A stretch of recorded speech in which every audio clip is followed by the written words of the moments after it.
আজকে বাড়ির সবাই মিলে চলে যাচ্ছে চাচাতো বোনের শ্বশুর বাড়িতে। দেখতে দেখতে 5টা বছর হয়ে গেল আর বিয়ে হয়েছে, 2টা ছেলে মেয়েও আছে, অথচ আমি আজকে প্রথম যাচ্ছি বোনের শ্বশুর বাড়িতে। তো চলেন চাচাতো বোনের বাড়িতে কারা কারা আসলাম আর কিভাবে আসলাম সেটাই আপনাদের সাথে শেয়ার করব। তো হ্যালো এভরিওয়ান, আসসালামু আলাইকুম। কি অবস্থা সবার? আশা করছি আপনারা সকলেই অনেক ভালো আছেন। আলহামদুলিল্লাহ, আপনাদের দোয়ায় আমরাও অনেক ভালো আছি। সকাল সকাল ঘুম থেকে উঠে রেডি হয়ে গেলাম চাচাতো বোনের শ্বশুর বাড়িতে যাওয়ার জন্য। কোন রকম কোনো রাস্তা না করেই চলে যাচ্ছি বোনের শ্বশুর বাড়িতে। আমার মা তো পিছন পিছন বলতেছিল কিছু একটা খেয়ে নেওয়ার জন্য, কিন্তু আমি তো খুব এক্সাইটেড, মনে হচ্ছে খাবার যেন গলা দিয়ে নামবেই না। আর অন্যদিকে তো আমার চাচাতো বোন কল দিয়ে দিয়ে পাগল বানিয়ে দিচ্ছে, কখন যাব, বাসা থেকে বের হলাম কিনা, গাড়িতে উঠলাম কিনা। আর তাই তো আমি ঘুম থেকে উঠে ডানে বামে কোনো দিকে না তাকিয়ে শুধু ফ্রেশ হয়ে রেডি হয়ে নিলাম। আমরা সামান্য একটু রাস্তা হেঁটেই যাচ্ছি, কারণ বাড়ির সামনে থেকে গাড়িতে উঠলে গাড়ি তার এখান থেকে উঠাতে পারবে না। আর তাই তো বড় রাস্তায় এসে তারপর আমরা গাড়িতে উঠতেছি।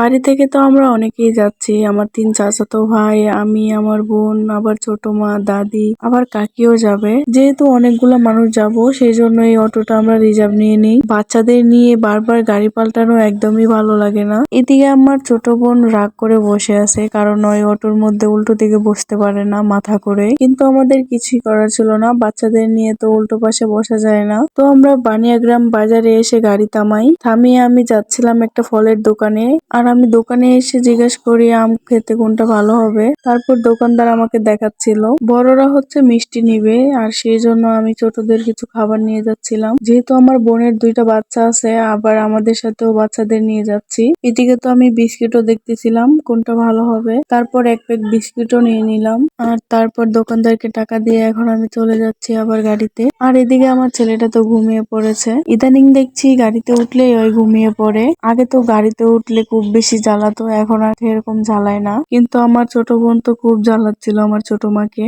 আর এই তো আমার চাচাতো ভাই মিষ্টি নিয়ে চলে আসছে, এখন আমরা চলে যাব। আমরা সব গাড়ি উঠতে বললে সব সামনে দিয়ে দিয়েছিলাম, পিছনে তো আমরা বাচ্চাদের নিয়েই ঠিক মতো বসতে পারতেছিলাম না। আসলে বাচ্চাদের নিয়ে জার্নি করাটা যে কতটা কষ্টের সেটা একমাত্র মায়েরাই বুঝবে। তো কিছুক্ষণ পর তো আমার চাচাতো বোনও ঘুমিয়ে পড়ছে, আর এদিকে আমার ছেলেটা তো শুরু থেকেই ঘুমাচ্ছে। আর একটা কথা তো আপনাদের বলাই হয়নি, আমি কোন জায়গায় যাচ্ছি। আসলে আমাদের কিশোরগঞ্জের অনেকেই চিনে থাকবেন, পাকুন্দিয়া থানার মঙ্গলবাড়িয়া গ্রাম। আমাদের কিশোরগঞ্জে মঙ্গলবাড়িয়া লিচুর জন্য অনেক বিখ্যাত।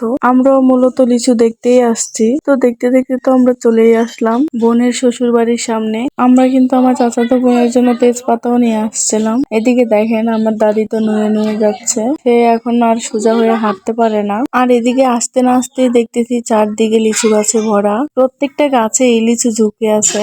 আর এই তো আমার চাচাতো বোনের শ্বশুর বাড়িতে চলে আসছি, এটাই হচ্ছে আমার চাচাতো বোন। আমার চাচাতো বোন আমাদের দেখে তো মহা খুশি, আমারও খুব ভালো লাগতেছে এখানে এসে। তো আজকের মতো এখানেই বিদায় নিচ্ছি, নতুন নতুন আরো অনেক ভিডিও আসবে। সে পর্যন্ত সবাই ভালো থাকবেন, সুস্থ থাকবেন, আল্লাহ হাফেজ।